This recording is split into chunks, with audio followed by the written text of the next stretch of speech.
بسم اللہ الرحمن الرحیم۔ السلام علیکم اسٹوڈینٹس، کیسے ہیں آپ؟ Hope you are fine. Urdu class 3 سبق نمبر 6، حضرت عمر فاروق رضی اللہ تعالیٰ عنہ کا دور حکومت۔ آج ہم حضرت عمر فاروق رضی اللہ عنہ کے دور حکومت کے بارے میں پڑھیں گے اور ان کی لائف کے بارے میں، ان کے جو کارنامے ہیں ان کے بارے میں ہم اس سبق میں جانیں گے۔ حضرت عمر فاروق رضی اللہ تعالیٰ عنہ کون تھے اور انہوں نے اپنی زندگی میں کون سے کارنامے سر انجام دیے؟ پیارے بچوں، آج کل ہم دیکھتے ہیں کہ ہمارے ملک میں انصاف، مساوات اور اخوت کا نام و نشان ختم ہو گیا۔ بادشاہ اور حکمران ان تمام معاملات میں ناکام رہے ہیں۔ غریبوں کے ساتھ ناانصافی ہوتی ہے اور سب خاموش رہتے ہیں، جبکہ اسلام ہمارا پیارا مذہب ہے، ہمیشہ سے عدل، انصاف، اخوت اور مساوات کا درس دیا۔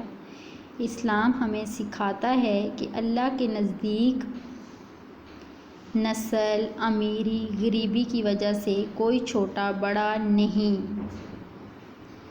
اب اس سبق میں ہم جو اس کے مشکل الفاظ ہیں ان کو انڈر لائن کرتے جائیں گے اور ساتھ میں ان الفاظ کو بعد میں اپنی کاپی پر بھی آپ نے لکھنا ہے۔ اسلام ہمیں سکھاتا ہے کہ اللہ کے نزدیک سب برابر ہیں۔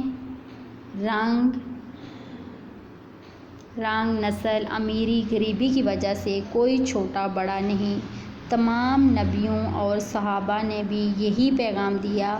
اس کی سب سے بڑی مثال ہمارے دوسرے خلیفہ حضرت عمر فاروق رضی اللہ تعالیٰ عنہ ہیں۔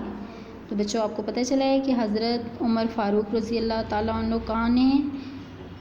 صحابہ تھے اور دوسرے خلیفہ تھے، اسلام کے دوسرے خلیفہ تھے۔ انہوں نے نہ صرف معاشرے میں مساوات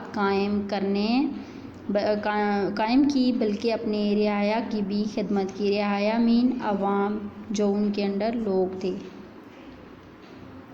ایک دفعہ کا ذکر ہے کہ جبلہ شام کا مشہور رئیس بلکہ بادشاہ تھا، کعبے کے طواف میں اس کی چادر کا کونا ایک شخص کے پاؤں کے نیچے آ گیا۔ رئیس نے اس شخص نے اس کے منہ پر تھپڑ مارا۔ اس نے بھی برابر جواب دیا۔ رئیس غصے سے بے تاب ہو گیا اور حضرت عمر فاروق رضی اللہ تعالیٰ عنہ کے پاس آیا۔ حضرت عمر فاروق نے اس کی شکایت سن کر کہا، تم نے جو کچھ کیا اس کی سزا پائی۔ اس کو سخت حیرت ہوئی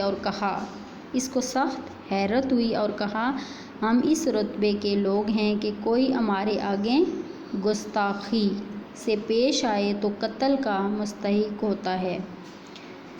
گستاخی مین ہمارے ساتھ کوئی اس طرح کا رویہ رکھے، اس طرح سے سختی سے پیش آئے تو وہ کس کا مستحق ہوتا ہے؟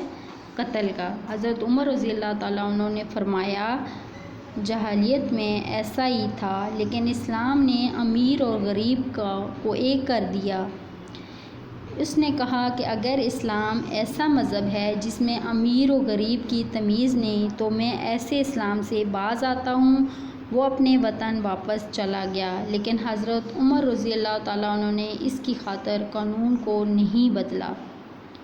حضرت عمر رضی اللہ تعالیٰ عنہ رات کو مدینہ شریف کی گلیوں میں گشت کیا کرتے تھے اور ان کی رعایا کو کوئی تکلیف تو نہیں۔ ایک بار وہ چکر لگا رہے تھے کہ ایک گھر سے بچوں کے رونے کی آواز آئی۔ وہ اجازت لے کر اندر داخل ہوئے اور ماں سے پوچھا، بچے کیوں رو رہے ہیں؟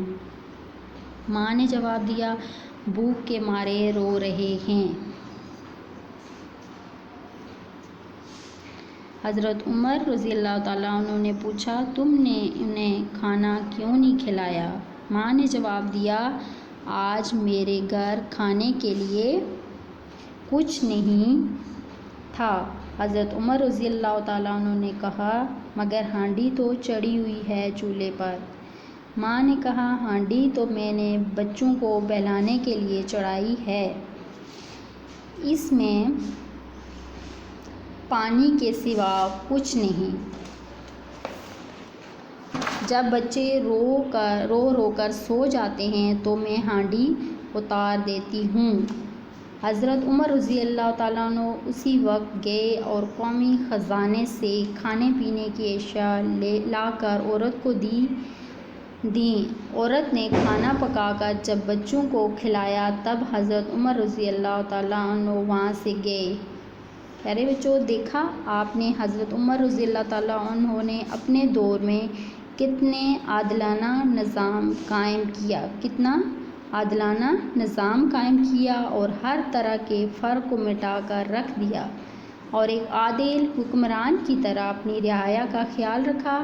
آپ رضی اللہ کا دور اپنے اخوت، مساوات، سیاست و حکومت اور فتوحات کی وجہ سے تمام مسلمانوں کے لیے عملی نمونہ ہے۔ اسی سبق کے اینڈ پہ یہاں کچھ نئے الفاظ دیے گئے ہیں، جیسا کہ گشت، نمونہ، اخوت، مساوات، عدل، فتوحات، ایشیا، خلیفہ، مستحق، گستاخی، گوشہ، رعایا، خزانہ، عادلانہ، طواف، جاہلیت، غریب، ہانڈی، بہلانا۔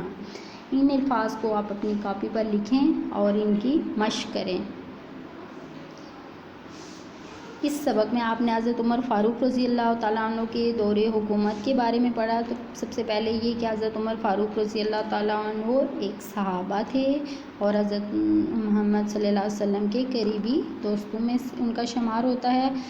آپ ایک بہت بہادر اور نڈر انسان تھے۔ جب آپ خلیفہ بنے تو آپ نے عدل انصاف کا ایک ایسا نظام قائم کیا جس کی اس دنیا میں ابھی کہیں مثال نہیں ملتی۔ آپ نے امیر و غریب کا فرق ختم کیا۔ آپ نے ہمیشہ اپنے دور حکومت میں ہر وقت اس بات کی فکر میں رہتے تھے کہ میرے دور حکومت میں کہیں اگر کسی دریا کے کنارے کتا بھی بھوکا مر جاتا ہے تو اس کا حساب عمر سے لیا جائے گا۔ حضرت عمر رضی اللہ تعالیٰ عنہ نے ہمیشہ اپنے دور حکومت میں عادلانہ نظام کی ایک اعلیٰ مثال قائم کی اور اخوت، مساوات، سیاست، حکومت اور فتوحات کی وجہ سے تمام مسلمانوں کے لیے ایک عملی نمونہ ہیں۔ تو اسٹوڈنٹس، آپ نے اس سبق کو اچھے سے پڑھنا ہے اور اس کی بار بار دہرائی کرنی ہے اور اس کے اینڈ پر دیے گئے مشکل الفاظ کو اپنی کاپی پر لکھنا ہے اور ان کی بار بار مشق کرنی ہے۔